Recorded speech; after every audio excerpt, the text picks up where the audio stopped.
नागरिकांना वेळेवर सिलेंडर मिळत नसल्याने तालुक्यातील सिलेंडर वितरण प्रणाली कोलमडली असल्याने नागरिकांना रखरखत्या उन्हात रांगेत उभं राहावं लागत असल्याचं विदारक चित्र निर्माण झालं.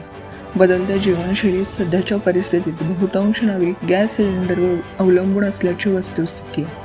मात्र मागील जवळपास 1 महिन्यापासून नागरिकांना वेळेवर गॅस सिलेंडर मिळत नसल्याचं चित्र निर्माण झालं. गॅस सिलेंडर बुकिंग प्रक्रिया पूर्ण झाल्यानंतरही गॅस सिलेंडर मिळत नसल्याने नागरिकांच्या गॅस सिलेंडर दुकानासमोर भर उन्हात लांबच लांब रांगा लागल्याचं दिसून येतं.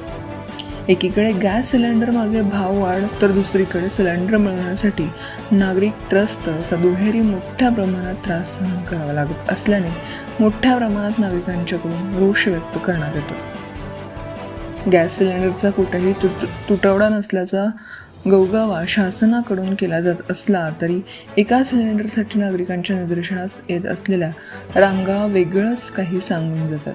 तसेच नागरिकांना गॅस बुकिंग प्रक्रिया पूर्ण करण्यासाठी अडचणी सोडवण्यासाठी संबंधितांकडून अतिरिक्त शुल्क आकारलं जात असल्याचं सांगितलं जातं. तर बुकिंग प्रक्रिया करून सुद्धा सिलेंडर वेळेत मिळत नाही, परंतु काही भागात अतिरिक्त शुल्क घेऊन सिलेंडर कसे मिळतं असा गंभीर प्रश्न नागरिकांकडून उपस्थित केला जातो.